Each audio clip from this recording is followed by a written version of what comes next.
Thursday as well. Okay, let's talk about how do ecosystems work. So an ecosystem is a defined area where there are interactions between the non-living things and the living things. We have mainly been focusing on the interactions of living things. We've been talking about populations, the interactions, the intra-specific interactions between members of the same species. And we have also been talking about interspecific interactions or communities, the interactions between members of different species. We are moving up one level in ecology to talking about how the abiotic factors, remember, abiotic, A means non or without, bio means living, so these are the non-living factors in environment. Just because they are non-living does not mean that they are unimportant. And the interaction between the biotic factors, BIO, living things, with the non-living things. So what are the ingredients for an ecosystem? Life and ecosystems require energy. When we are talking about energy, you can see up here on the board, I have a basic amino acid. The bonds, or circled in green, that is the energy in this compound. You also need the nutrients in this compound up here. Those are the atoms circled in blue. The hydrogens, the nitrogens, the carbons, the oxygens, and this R group or functional group. So when we are talking about any kind of source of energy and nutrients, it's a combination of the two. That things like amino acids, which are the monomers or the building blocks of the polymers, the polypeptides and the proteins, or if we're talking about lipids or nucleic acids, we are talking about all of those things have two components. They have the energy, the bonds, and they have the nutrients, the atoms.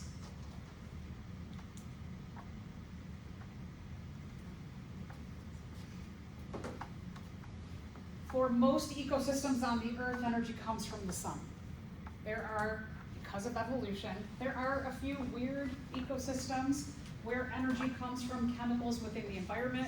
For example, hydrothermal vents, which are thousands of feet down in the ocean where sunlight does not penetrate. They do not have the ability to photosynthesize as an ecosystem. And so community members use chemicals, and they use a process of chemiosynthesis to use chemicals to create the basic building blocks for the rest of the community or the ecosystem. Chemicals are obtained as nutrients that when energy sources, the bonds are broken, the energy is used up, you are left with the nutrients, and the nutrients go into places like the air, into rocks, into soil, into water, and then those nutrients cycle back to the living things, and then the living things use processes like photosynthesis or, for example, chemiosynthesis to take those nutrients and put them back together into our biomolecules, the proteins, the carbohydrates, the lipids, the nucleic acids. All right, so we are going to spend the majority of this lecture in the beginning talking about energy and how energy cycles through ecosystems, and then depending on time, we'll see where we get to in terms of nutrients. Energy goes one way in an ecosystem. That energy gets created, and then it gets less and less and less. It gets used up, and then you need to replace the energy. The second law of thermodynamics, so let me talk a little bit about the laws of thermodynamics. The first law of thermodynamics is that energy is not created nor destroyed, but it is changed from one form into another. The second law of thermodynamics says that when that happens, when energy is converted from one form into another, the amount of usable energy goes down. And a lot of that usable energy is actually lost as heat to the universe. So in the conversion of energy, there is a cost. And that cost is the majority of the energy is lost as heat. Now, you all, if you can figure out that conversion of energy, that when energy is changed from the energy of sunlight, and it goes through the process of photosynthesis, and ATP is created, and then ATP is used to create carbohydrates and proteins and lipids and nucleic acids, and then those things get utilized and on and on and on, but the amount of energy gets less and less, and the majority of that energy is lost as heat. If you can figure out how to harness all of that heat energy that is lost, one, you'll be like making history. Two, you will probably make a lot of money off of this discovery of how to do it. It is very difficult. There have been, and there are some companies working on that harnessing of heat energy, but nobody has perfected it yet. A lot of people are studying this because it is a renewable source of energy, right? Energy keeps getting converted and it gets lost as heat, and so if we can harness that heat energy. We as organisms, we are called an endotherm, because in the conversion of energy from things like ATP into carbohydrates and breaking those down, when we lose energy or convert energy in our bodies, we can harness a little bit of that heat energy to make a homeostatic temperature in our body that keeps our temperature regulated at a certain level. So we can do that a little bit as organisms, but the majority of that energy is lost as heat. So that heat energy, that is a cost to the conversion of energy. And we'll get into this in a little bit more detail in a bit, but we're going to go back to the basics and talk about who brings that energy into the ecosystem, and then how does that energy get distributed in an ecosystem. Okay, so energy flow. Ultimately, mostly energy on the earth comes from the sun, but again, remember those weird evolutionary mutational groups that can do it in other ways through chemicals. Light, heat, electromagnetic waves is the way that it hits the earth. The process, the metabolic pathway in which certain organisms can take energy from the sun plus water and carbon dioxide is the metabolic pathway of photosynthesis. Can you go back to the slide that says something about nutrients? Oh, nutrients are used, sorry. Oh, I missed that one, sorry. Nutrients are used and then they are recycled. So this is, and we'll get to this in a little bit more detail too, sorry that I skipped over that. So I know I mentioned this last week, but thinking about like carbons, for example, that carbons are the basis of most biomolecules because of the way they can bond with 4 other atoms or molecules. And carbons are recycled. So carbons that were in dinosaurs, for example, could be actually in our bodies right now because they have been recycled over time. So nutrients are used, and then they get used again, and used again, and used again, or recycled, but the energy has to keep coming into the system. Thank you. All right, so, there's a lot of arrows here. I want to focus on one, solar energy. So solar energy comes from the sun. So here's that bright yellow one. Now, the heat energy. One of the things that I don't particularly like about this illustration is that the arrows are not as big as they should be. The heat arrows should be huge in comparison. So wherever you have the heat arrows, those heat arrows at every step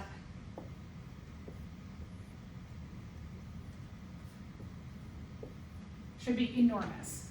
So heat energy is the big way that energy is lost in these illustrations here. So every step of the way, I can't get to the one up there, but that should be a big arrow. So heat energy, that's the majority of the way that energy is cycled through our ecosystem. Let's focus on these two. So if we take a look at energy stored in chemical bonds and nutrients. So the red arrows,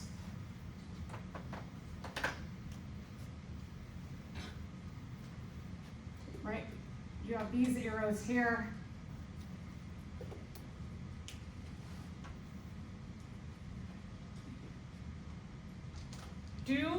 So the way that energy cycles is it gets produced by, and we'll talk about the producers, like plants mainly, algae mainly. Some other organisms can photosynthesize, but we're talking mostly plants, algae, and cyanobacteria are our producers on the earth. They provide energy in the form of food. We're going to talk about these as our herbivores, those that just eat plant materials. And then the herbivores, like all of these in this group, they get eaten by something that consumes animals. So we're talking about like carnivores and omnivores. And then when all of these die, when the producers die, the herbivores die, the omnivores and the carnivores die, what is left in their bodies and their waste gets consumed by the detritus feeders and the decomposers. Now, the energy, the red arrows, do you see any red arrow that makes its way back to the producers? So energy goes one way. Energy gets used,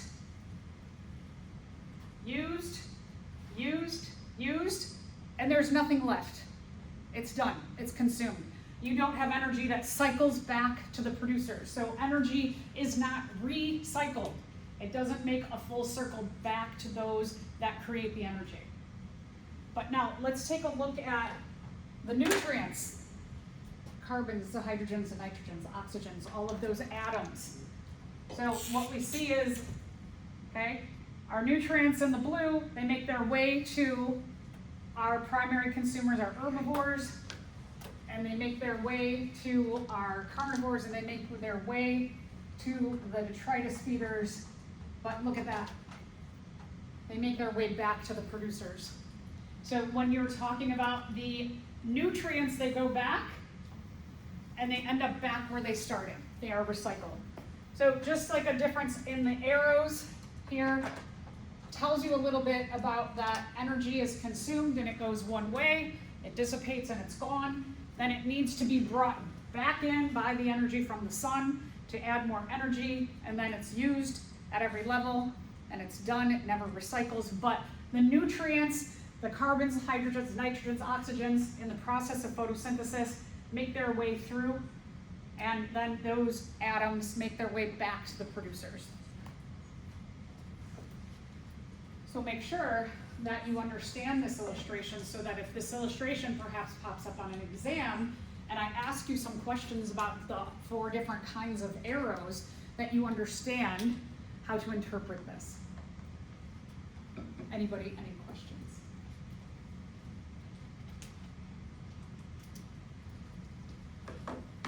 All right, so let's talk about how does energy get into our ecosystems. I love this. Producers produce their own energy. Right? That makes sense. I love when the biological words are like, oh, right, producers produce. They make. Yeah. And so mainly, again, through photosynthesis, but could be chemiosynthesis. The initial product of photosynthesis is glucose or sugar, but then those go into, the sugars go into metabolic pathways and they become proteins and lipids and nucleic acids. They become other things that the cells and the rest of the organism needs. So process of photosynthesis, there's 3 main components. There are many other components. There are many enzymes that catalyze the process of photosynthesis. Photosynthesis is not just one reaction of carbon dioxide, sunlight energy, and water. Mix those together and out you get glucose and oxygen. It's a long metabolic pathway, many steps that are catalyzed by many enzymes. So it is not as simple as we just might think. If you took Bio 111, you studied this metabolic pathway of photosynthesis and you saw all the complexities within. All right, here's our 3 main groups that perform photosynthesis on the earth. Plants, algae, cyanobacteria. We call them autotrophs. So here we need to interpret a little bit of the word of the idea of producer. Auto means self, right? You drive an automobile, you drive it yourself. Troph means feeder. We're going to use this troph, part of the word, in a number of ways, which means feeding, feeder. So these are self-feeding, not like I know you all can self-feed, right? That's not what it means. It means at the cellular level, inside of your cells can produce their own energy and feed. The cells can essentially feed themselves or provide energy. Our cells cannot do that.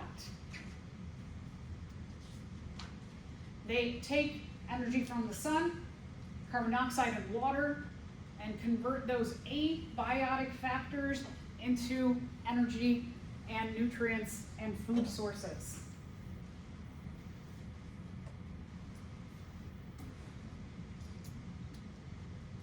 Okay, so if you consume any of these things, you are called a consumer. I like that, right?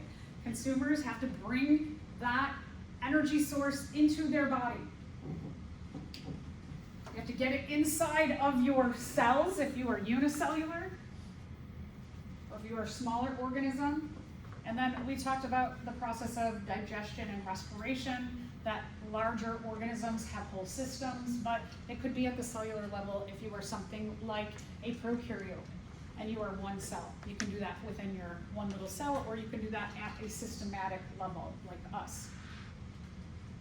We call these organisms, including us, hetero, means other, troph, feeder.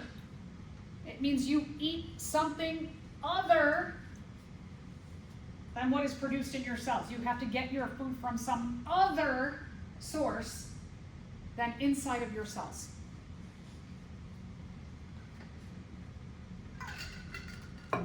So consuming gets it into your cells. You get your energy from somewhere other than your own cells. All right, let's talk about different levels of productivity. Primary productivity, the first level of productivity, meaning the first level that energy is brought into an ecosystem. Depends on how many producers you have, the health of the producers. Producers are a keystone species in an ecosystem. If something happens to your producers, the rest of the community structure and ecosystem falls apart. So remember that term, keystone species.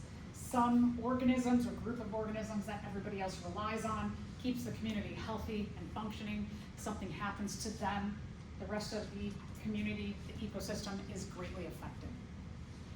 So producers are keystones. Again, mostly producers produce their energy through photosynthesis and pass on that energy to consumers. And we'll talk about different levels of consumers depending on how and what you consume.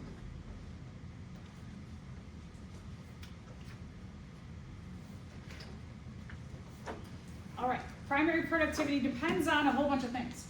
Are there a lot of nutrients available? Is there water? Water is an important nutrient. Is there sunlight? Is there carbon dioxide? Are there other atoms that are important, like phosphorus is really important, nitrogen, very important for making proteins and nucleic acids? Do we have all of those important nutrients? How much sun? At the equator is always facing the sun. So ecosystems on the equator that are facing the sun all year long, they have a higher productivity because they have access to sun. We know our productivity when the Earth tilts away from the sun, we tilt away from the sun as an ecosystem, and our productivity goes down, right? Because we don't have the access to sunlight. Water kind of gets covered a little bit in that first one as well. Water catalyzes reactions. Water does not catalyze. Water supports reactions. Enzymes catalyze reactions. Water supports reactions. Water is important for the making and breaking of molecules, dehydration, synthesis, and hydrolysis. You always need water in or out of a chemical reaction. Temperature. Molecules move faster in warmer temperatures. Molecules get locked up or frozen in very cold temperatures. Temperature also helps this to cycle faster. Evaporation, precipitation. So when you have an ecosystem that has a good amount of all of these things, you're going to see productivity is very, very high. You could have an ecosystem that, let's say one of the many things here, like a desert ecosystem where it's very dry and water's not available, it could have very high temperatures, it could have a good amount of sunlight, it could have tons of nutrients, but if the water's not available, then the productivity goes down. So just having even 3 of 4 of these things in a high amount does not make for a highly productive ecosystem. You have to have a good balance of all of these. So let's just look at this in terms of the numbers. The numbers, the higher the number, the more productive the ecosystem. At the equator, tropical rainforests, they have a high productivity because they have all of those four factors in abundance. So let's take a look at where we are. We're more like here and a little bit of that, but mostly here. So we have a highly productive ecosystem, but because of our location on the earth and having winter, it cuts down on our productivity. If you've ever been hiking in a rainforest before, it looks oddly familiar. It looks a lot like our forests here. They're green and they're lush and there's lots of animals and activity there. But then winter, our trees go dormant, our plants die, and photosynthesis slows down because our temperatures go down, the amount of water availability goes down, the temperatures go down. All right, we're going to look at the flow of energy in terms of a pyramid. We call this a trophic feeding pyramid, or the trophic structures of feeding. There's trophic again. Remember, an autotroph is a self-feeder. They make their energy within their own cells. A heterotroph has to get their energy from some source other than their own cells. So troph again means feeding. Trophic pyramid shows the quote-unquote feeding or the passing of energy through different levels. First trophic level. These are called the primary producers, the first producers. The first level.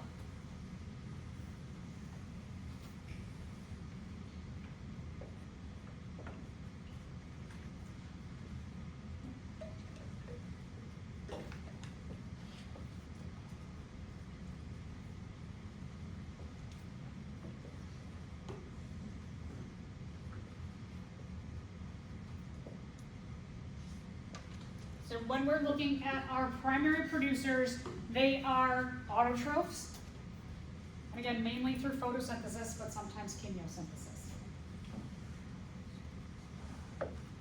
Our second level, these are called the primary consumers, our first level of consumers. These are organisms that feed on the primary producers.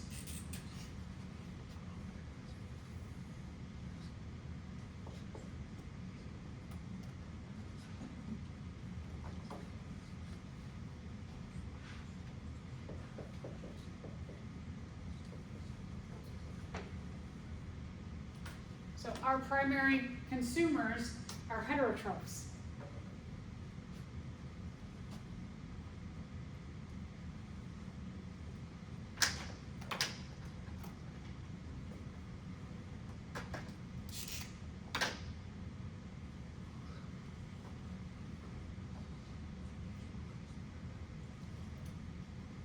The energy from the primary producers flows into or is consumed by the primary consumers.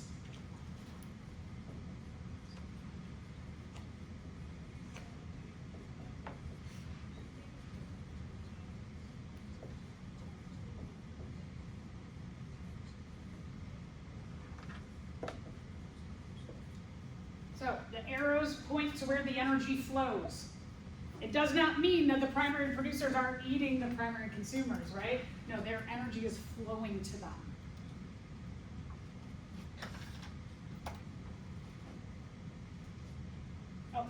a couple other points that I want to write. These we would call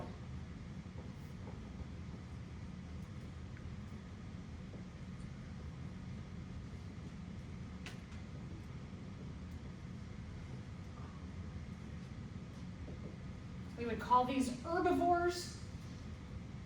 In our colloquial terms, we call us, who are primary consumers, we call us vegetarians or vegans.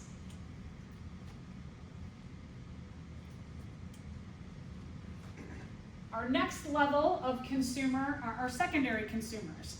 This is our third trophic level.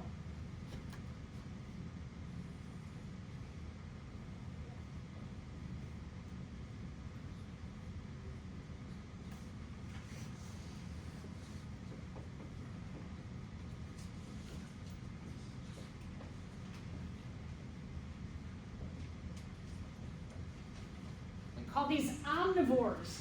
Omni means many.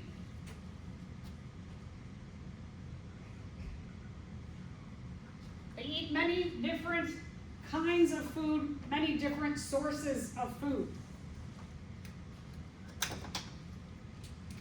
Your omnivores.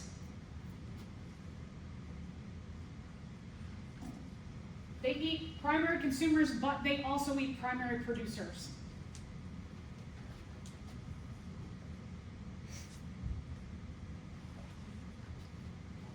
They're eating from a variety of levels.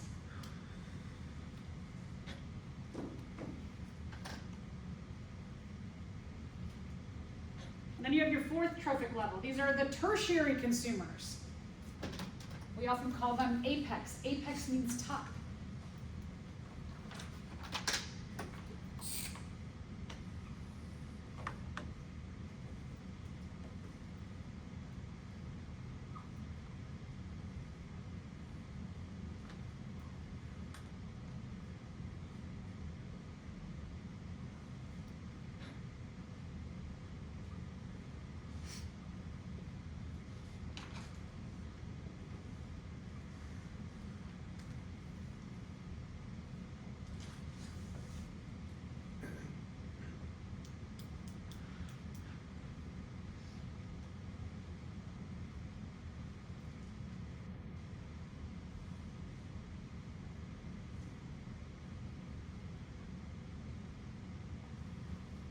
We could also go to another level. We could do quaternary.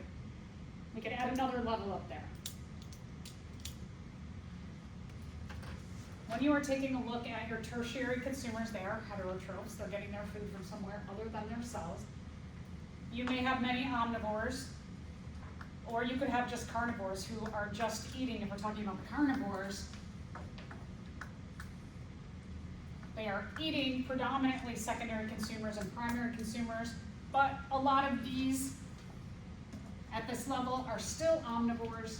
They're still eating some plant material, some primary consumers, and some secondary consumers. If we're talking about quaternary, they're heterotrophs, they're getting their food from some other source. They are probably at this level eating mainly the primary, secondary, tertiary consumers, but they may still get a little bit of plant material as well. So again, notice the arrows are pointing to where the energy is flowing from level to level to level to level. Like a little here, apex means top. These are your top level consumers. Cats, for example, if you have a house cat, you know that you mainly feed your house cat meat sources. These are often called hypercarnivores, meaning that they pretty much just eat other animals. Does it hurt your cat to give your cat a little bit of, maybe there's some grain in the, we call it cereal, or the hard food? No, it doesn't hurt them to get some grains and some fruits and vegetables in there, but they prefer to eat meat, these hypercarnivores. In this illustration, You can see again, the arrows are pointed to where the energy flows. In this illustration, though,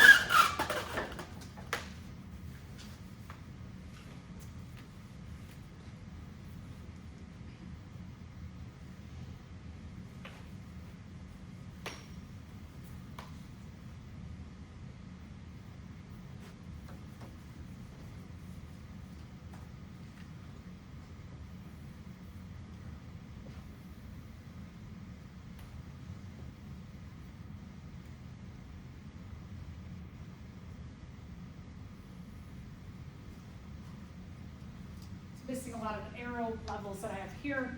Also missing or misrepresented is that the heat arrows are huge. So this heat arrow, much bigger.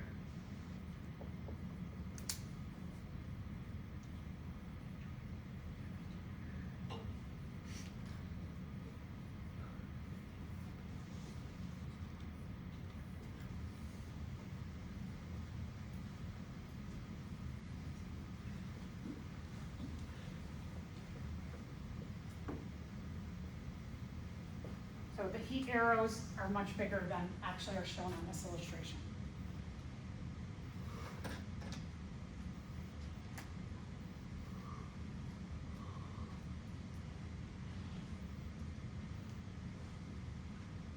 If a wolf eats a rodent that ate a smaller insect that ate a plant, what would the wolf be? Would they be an autotroph? Be an autotroph? No, right? Okay, that one should be easy. What level of consumer are they then?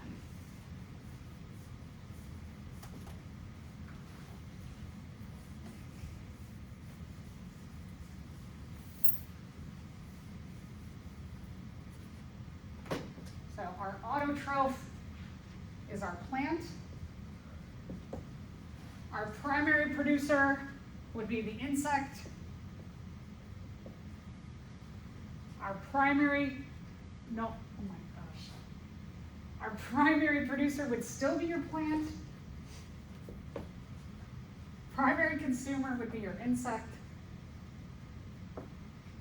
Your secondary consumer would be your rodent, which means your wolf would be your tertiary consumer. So on an exam that you can write on, not a bad idea to write this out so that you make sure that you don't choose secondary by accident. That you go, these are what those all are.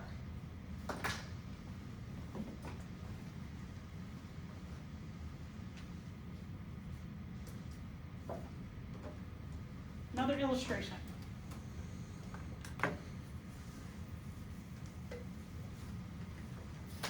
So this is probably a little bit more descriptive of what actually happens when we're talking about these trophic levels, is that you have a variety of photosynthesizers in the ocean that are, we talked about phytoplankton, phyto meaning photosynthesis, and that the phytoplankton, the energy flows into a wide variety of the zooplankton. And then it gets a little bit not super descriptive, that this variety of zooplankton, their energy flows into fish, but not just one species of fish, but a ton of different species of organisms. And that a top-level consumer, like a shark, would eat a variety of different organisms. If we look at the top one, does the top one mean that a caterpillar only eats this kind of plant? Unless you are a monarch, that's probably not true. Most caterpillars are going to eat a variety of things. And does this bird only eat this kind of caterpillar? Well, caterpillars are only around a certain time of year, right? So what are they going to do, starve for the rest of the year? No. And does that hawk up there only eat that kind of bird? No. So a lot of times when you see these illustrations, these are called food chains. They're giving you an example of energy flow without giving you the descriptions of what all the organisms actually are eating. Every organism needs to eat a variety of things. So food chains will show you an example of the trophic levels without showing you the details of the complexity of different organisms, the diversity of different energy and nutrient sources that are consumed. Also, those illustrations, they typically do not even acknowledge an omnivore who's eating at different levels and not just one level.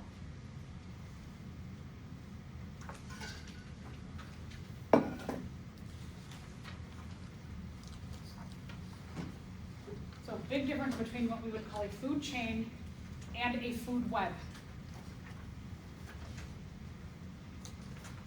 A food web shows that I'm an organism who eats a whole bunch of things, and then this other organism might eat some of the same things I eat, but also different things. And every organism has an overlap, but also differences, and so it gets very convoluted when you start drawing who eats what, because it's kind of like a web of different types of nutrients and energy sources that every organism needs. So it looks more like this.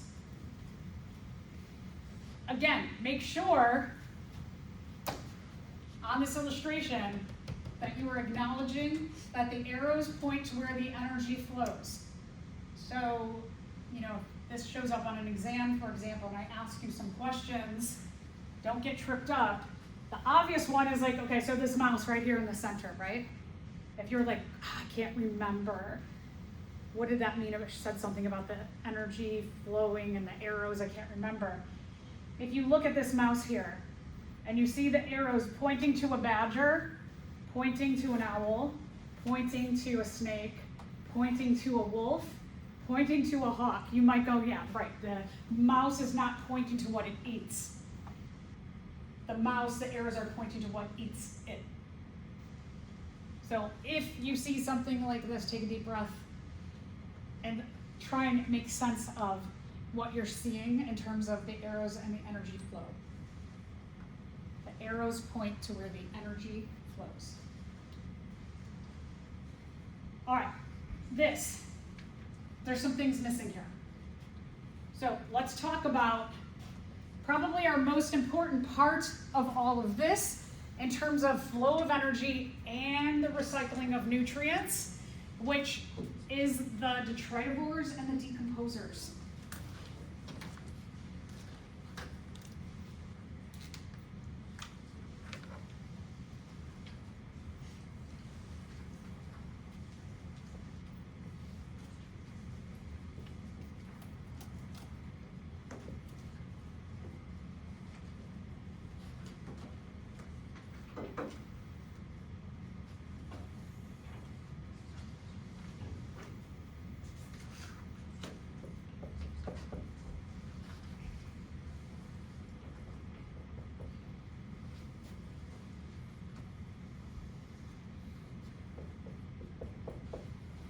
So now, adding to our trophic pyramid, our detritivores and our decomposers,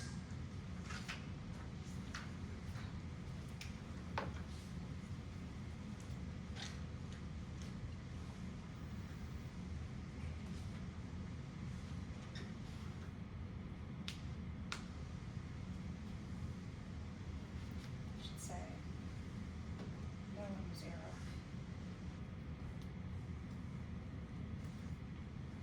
When we are talking about their jobs as a detritivore and their job as a decomposer, that means they're a heterotroph. They're getting their energy and nutrients from somewhere other than their own bodies. However, some detritivores and decomposers can do both. They can be both, and that's true for some of the other things on here. So I just want to talk about as heterotrophs. So arrow points to where the energy flows.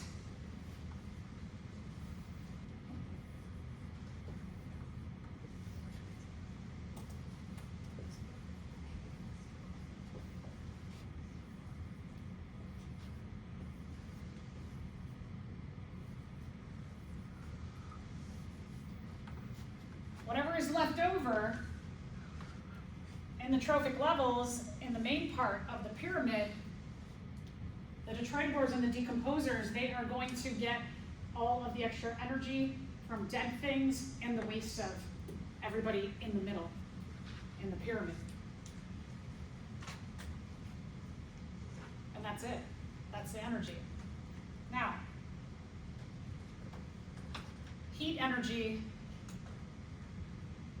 not even on here, would be enormous. I couldn't even put the arrows in a complementary size to those other arrows because they would just be immense. And again, we'll get to that in a second. All right, so a little bit about the detritivores and decomposers. Thankfully, they're eating dead things, or they're consuming, breaking down dead things. Even when you're dead, your cells still have energy and nutrients, the building blocks of those organisms. They're also consuming the waste. That's why now, in the fall, all of the leaves have fallen. All the brown plant material over the course of the summer, it's going to kind of go away, and it'll be replaced with green and living organisms. They've taken everything that died in the fall and the winter, and they're using that to rebuild right now. So their jobs in our ecosystem over the winter was to take the dead things and the waste of them and break down and grab all that energy, and then they put the nutrients back here and rebuild the system. We have earthworms, millipedes, insects, worms, and even vultures. We see them, they fly in circles around our area. You see a lot of vultures around. So they can be very small and very big.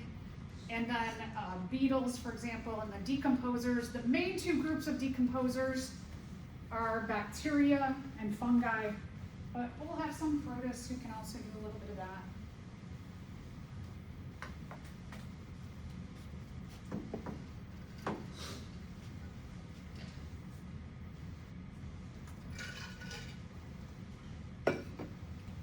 Because even when these guys die here, they need to be consumed as well. So while they are consuming all of them, they're also going to consume each other as well.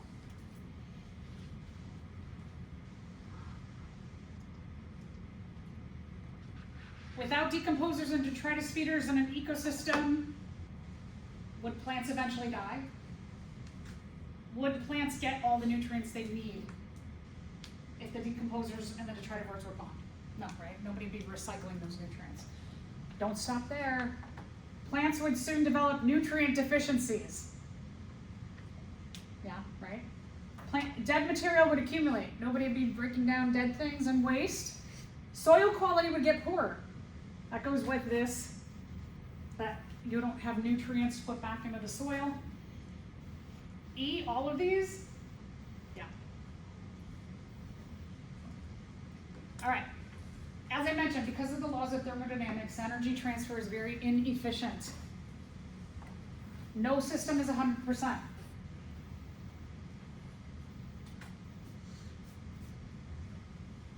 Even your car, it's a system that consumes energy.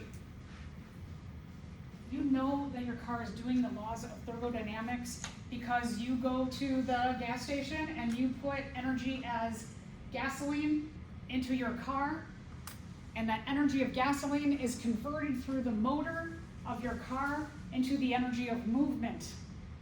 There's a conversion of energy. After you drive your car from your home to campus, if you put your hand on the hood of the car, how does it feel? Warm, right? So you know that that conversion of that gasoline to the energy of movement has a heat cost. If your engine is not properly taken care of, can your car overheat? Right, so you can have issues. You need to take care of your systems. Also, some of the energy is lost. Remember, we talked about strategies of organisms to defeat other organisms, anti-predator devices or defenses, and so plants have cellulose in them. It's very difficult for these organisms to get at. So if we're talking about like a cow, for example, a cow has a rumen, a four-chambered stomach. They also have symbiotic bacteria that produce cellulase to break down the cellulose, but still, a lot of that energy of grass that they're eating does not get utilized, but these will get that energy.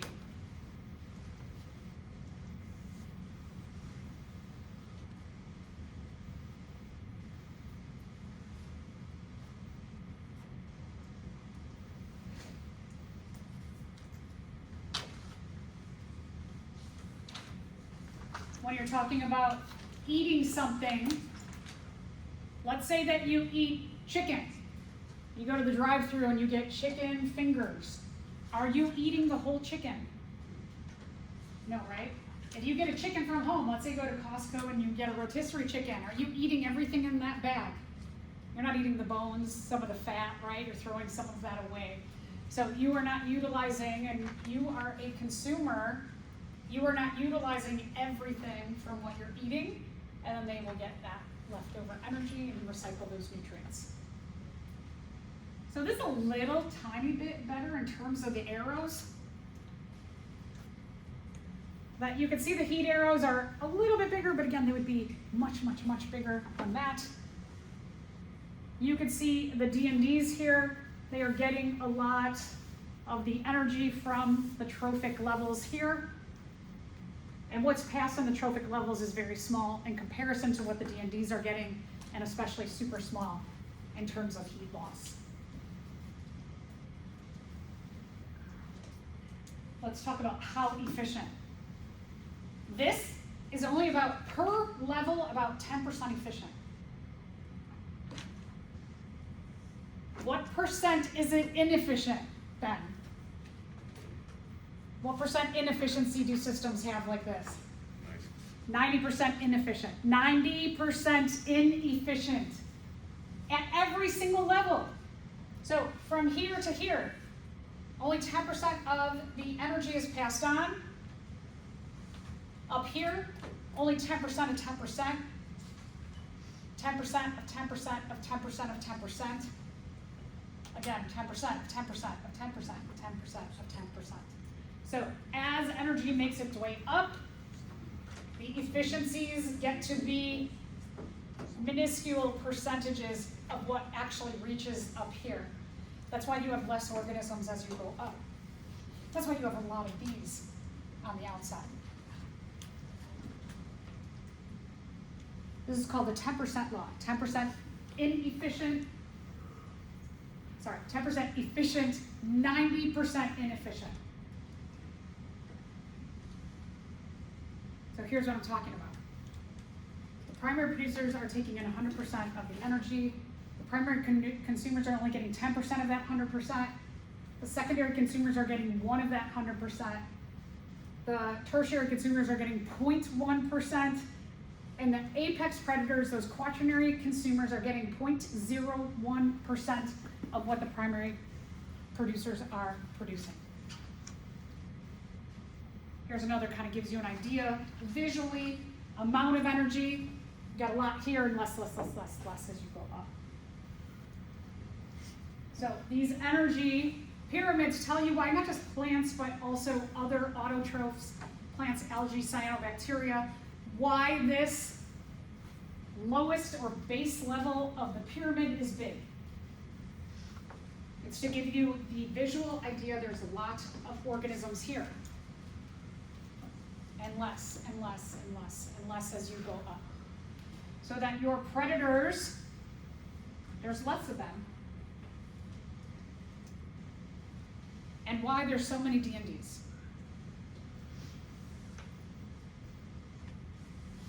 Okay, so that's one problem with having less as you go up. Let's talk about a secondary issue then.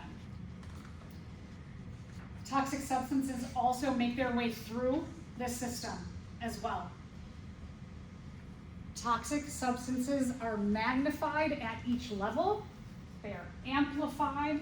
They call this biological magnification or biological amplification.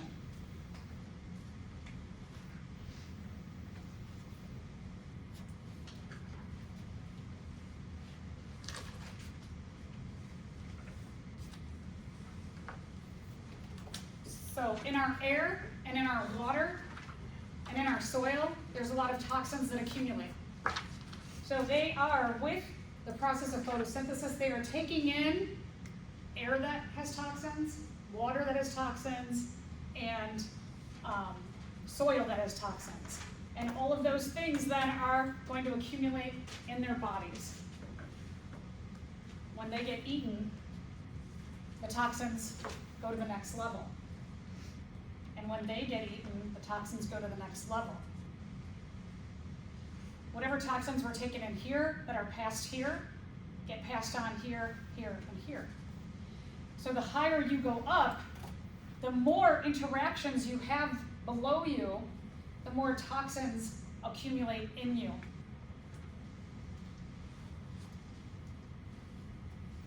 Typically when we're talking about toxic substances, sometimes we call them like forever chemicals. They have a name in our society, that these forever chemicals, they will accumulate in fat. That metabolically your body is like, I don't know what to do with this because this is not a substance that I can use in any given metabolic pathway. I can't break it down either, so I'm just going to store it into the fat.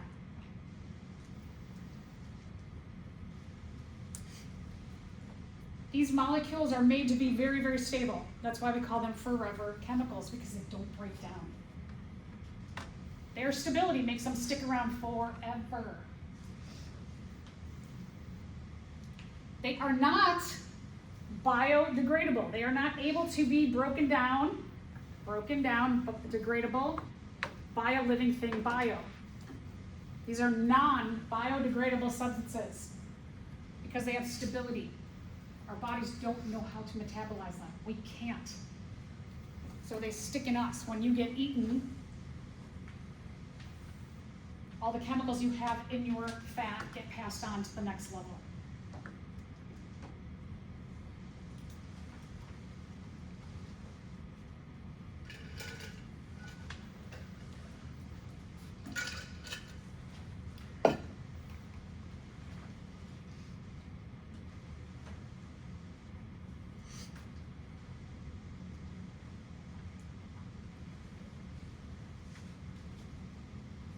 So all these arrows here not only give you the idea of energy, but let's replace these arrows with chemicals. And look at all the chemicals that are flowing up to each level. Look at all the chemicals that are flowing out to the D&Ds. Because they're just going to take the chemicals as they break all of this down and go, I don't know what to do with this. So they put it back in the air and the water and the soil. And then with every cycle, you get more and more toxins here and more toxins through the system over time. Could this be why rates of diseases, cancers, heart disease, diabetes, autoimmune disorders are going up and up over time in humans? We can't prove that, but certainly, anecdotally, we can probably make some good connections there.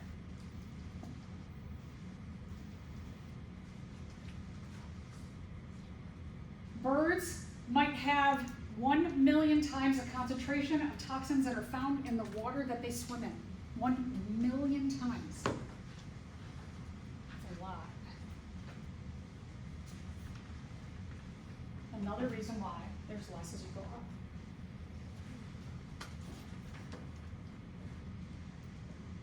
We're not immune to this. So remember,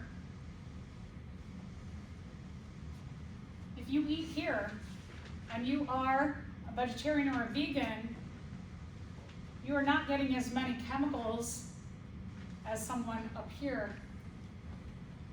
So diets of people who are consuming like high amounts of protein and fat, they're getting lots and lots of chemicals. All this talk in our society about protein worries me, because this issue of biomagnification or bioaccumulation is not addressed there. So there are many, many healthy reasons to eat here. Also, find you can eat a lot cheaper here too. So as I just mentioned, that if you have a bird who's up at the top of your pyramid, this is only going, look at this. This is a primary producer, primary consumer. That's only a secondary consumer. So this, you're only here. Imagine how many of those red dots are filled in here, and probably here is completely overflowing. So think about this. What does this mean? More people can be fed with grain than with meat. So let's say there's a zombie apocalypse, and I know there's a seed bank in the building, and we're all that's left on the campus. And for some reason, a cow wanders by, and we've got that cow, and we're like, we talk as a group, we could eat that cow. We could let that cow graze on all those grasses, and then we could cut it up and we could eat it, and we could probably eat off that cow for about maybe 3 months. And somebody else is like, but I know there's seeds in the building, and what we could do with all that land out there that the cow is consuming, we could plant a variety of carbohydrates and proteins and fats out there. And we could keep growing seeds from the food that we plant out there. And we could, as long as we have water and sunlight and carbon dioxide and warm weather to support our primary producers or our primary productivity, we could really eat indefinitely rather than using that cow for 3 months' food.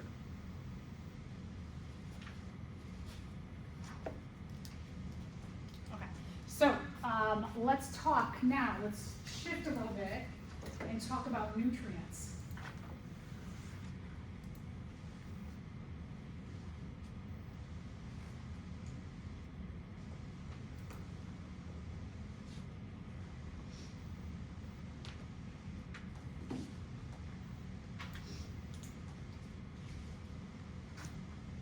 All right, back here to our amino acid. Remember that our amino acid, that when we're talking about the energy, we're talking about bond, bond, bond. All these are the energy. And when we're talking about the nutrients, we're talking about the carbons and the hydrogens and the nitrogens and whatever these larger functional groups are, the oxygens. And so let's take a look at what happens with the nutrients.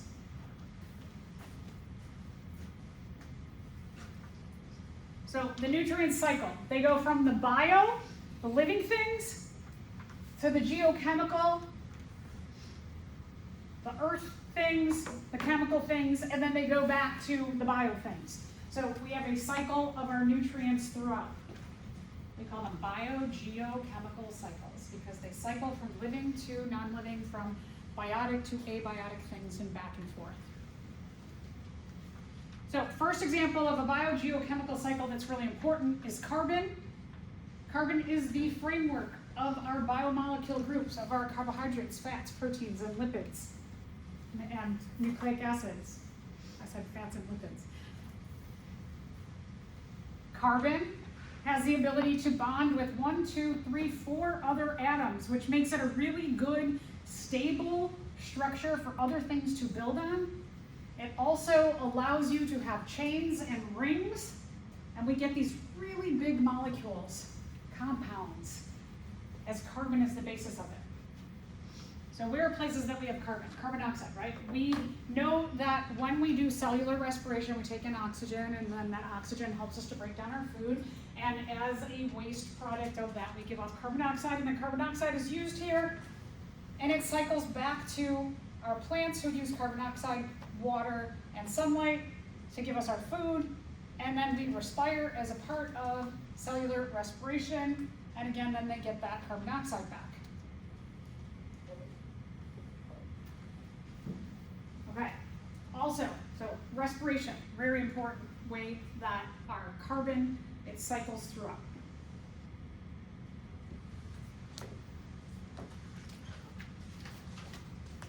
Carbon also can be accumulated in the shells of organisms as calcium carbonate. Can eventually become limestone. That's what the Chicagoland area is built on. Also, in producing and utilizing fossil fuels, carbon dioxide is given off. Our atmosphere has a bubble that holds in heat, gases, other nutrients. As we burn fossil fuels, we accumulate more carbon dioxide. Fossil fuels, fossils mean that energy gets compacted over time inside of the earth, and it becomes things like oil, gas, and what's the third one? Coal. They are ancient life forms, fossils, that go through processes in the earth, and they make our fuel. Do we have an infinite amount of dead things? We have an infinite amount. We have a finite amount, right? We only have so many dead things, right? And so is this like using fossil fuels? Will they potentially run out? Eventually, right? So here's the carbon cycle. We have our carbons go this way through the food system. Carbons go this way through the respiration system. Carbons get burned, carbons accumulate from the way we live our life, our factories, driving, houses. Carbon, the main place it accumulates as a gas is in our atmosphere or in the bodies of organisms. All right, second example, nitrogen. Nitrogen is super important to living things. It makes up an important component of proteins, the amino acids that make up proteins, and nucleic acids, our DNA and our RNA. Those are all arguably very important to two of the major biomolecule groups. The atmosphere is the reservoir for nitrogen. Our atmosphere is made up of about 79% nitrogen. So hypothetically, we are breathing in, the air we are breathing in, 79% of that is nitrogen. Here's the problem though. You cannot, as a living thing, fix nitrogen. Fix means attach nitrogen into our cells. So we can breathe in that 79% nitrogen and we breathe it right back out. We don't grab onto any of it. So for our DNA, our RNA, and our proteins, where do we get it from? We can't get it by breathing. We have a symbiotic group of organisms, bacteria, that can harness the nitrogen. They can fix it or grab onto it. So in biology, when you hear the term fix, that means that an organism can grab it and they can bring it into their cells. That's why these bacteria are called nitrogen fixing bacteria. They do nitrogen fixation. These bacteria grab the nitrogen and bring it into their bodies. These bacteria live in soil, and what they do with the nitrogen then is that they give the nitrogen over to our producers. When one of these eats a producer, they get the nitrogen. And then the nitrogen is passed. It flows through the trophic levels. Here's nitrogen. A lot of arrows happening here in the soil through nitrogen fixation. Nitrogen can also accumulate in our atmosphere through the burning of fossil fuels. Lightning will also help extract nitrogen and put it in our atmosphere. But should we burn a lot of fossil fuels so we can get more nitrogen into our ecosystems? Probably not a good idea, right? We want to take care of our soil. All right, there's all kinds of other biogeochemical cycles like phosphorus. Phosphorus is an important component of DNA, RNA, and proteins also. The reservoir for phosphorus is mainly rocks. Rocks leach phosphorus into the soil. The producers grab it, and then it is flowed throughout.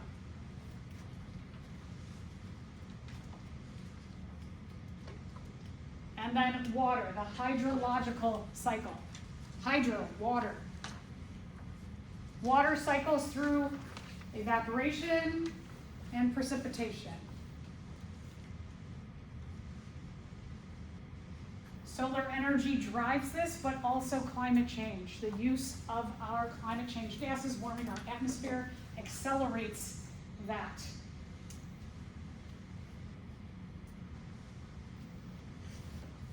Illinois has had the most severe storm and tornado warnings this year than it ever has had in our past so far. We're breaking records already, right? There was a 89-degree day a few weeks ago. That's crazy. That doesn't happen. Okay, so when we're talking about nutrients and energy, remember that energy is not recycled. Energy flows in one direction. It gets used and used and used and used until it's gone, and then we need to replace it. It is a it's a renewable resource that is fueled by the energy from the sun. Our nutrients, they are recycled. Okay, so humans, do you think we are messing up our biogeochemical cycles? I think I have alluded to that. I think you are smart enough to know, yeah, for sure, we are. So we know that humans, and I've said this many times, that humans are agents of natural selection on every single organism on the planet due to climate change influence. Things have changed a lot in terms of other organisms and us being agents of natural selection since the Industrial Revolution. Since we took our tool use to a totally another level, and we didn't regulate our tool use to protect us and all of the organisms on the rest of the planet. Will we see that regulation? I hope so. All right, so a little bit about climate change and global warming. As I mentioned, our atmosphere, it's a bubble around the Earth, and that's really, really good because having the ability to hold heat around our rock that we live on the Earth, holding heat in that, allows for us to have just the right amount of heat, but not too cold, and living things can thrive on our Earth because of our atmosphere. However, since the Industrial Revolution, we have been burning fossil fuels, and we have doing other things that add extra climate change gases to our atmosphere that has made an increase in heat in our bubble. While we think like, oh, having a lot of something is good, this is not good. We want homeostasis. We want to go back a bit in terms of heat. The main one, when you have the nitrogen cycle and the carbon cycle and other cycles, they are increasing the amount of carbon dioxide that gets trapped in our atmosphere. And what we have seen is a correlation between a rise in carbon dioxide with a rise in temperature globally on our planet. Because people started noticing that it was getting warmer many places on the Earth, in the probably 60s and 70s, they started calling it global warming. And then this gets real political real fast, that the fossil fuel industry, who, when you burn their products, coal, oil, and natural gas, and increases carbon dioxide and increases temperature, and we know that has a negative effect, they start lobbying and they start putting out a lot of misinformation saying, no, it's not a bad thing. This is not happening. And they took a study of one place on the planet that was actually getting colder. And they took little bits and pieces of that study, and they used that scientific information to say, global warming is not real. See, this place is getting colder. But does one place getting colder, does that illustrate what is happening everywhere else? No, it does not, right? So the use of media and misinformation has really changed the way people look at this issue. Then people started saying, okay, fine. Global warming, you want to go with that? And a lot of people started to say, I don't believe in climate change. And they said, fine, or I don't believe in global warming. They said, let's talk about it as climate change. That when you have increases in carbon dioxide and changes in global temperatures, that it affects many other systems, like the hydrological system. It increases the evaporation and precipitation, which makes some areas really, really dry, and it makes other areas flood super, super wet. And they're like, see, we're not talking about global warming, we're talking about increased floods and increased droughts. And we're also talking about increase in hurricanes. And we're also talking about increase in tornadoes. And we're also talking about many other systems. And they said, yeah, okay, so let's say it's climate change. That, yeah, a lot of places are getting warmer and that one place is getting colder. And there's a lot of other things that are happening. So, other things that add to it, deforestation, getting rid of our primary producers, the things that can take the carbon dioxide out of the atmosphere and make us food. They can lessen the carbon dioxide in the atmosphere. We're getting rid of them to do monocultures. I know we've talked about this. And destroying rainforests and lots of species. Here's the big idea here. More carbon dioxide means higher temperatures, and higher temperatures affect the amount of water available in some areas or not available in some areas. Also makes glaciers start to melt, which changes the weight of the top and bottom of the earth, which causes the shifting of tectonic plates, which can cause more earthquakes, more places where the earth is going down, down, down, further and further, the opposite of an earthquake, and all kinds of chaos happens from just starting here. I know I've said this before, climate change has always been happening, but the effects of climate change are accelerating. One last thing, let's just take a look at these graphs. There is a correlation, if somebody says, I don't believe in climate change, there is a correlation between the rise in carbon dioxide with the rise in temperature over time. Okay, they're not perfect, right? They don't exactly mock each other, but when we put them on top of each other, they do show the same trend of rising over time. We do see a rise since the Industrial Revolution. Look at this. Okay, we go back 8,000 years when tool use was just pretty simple.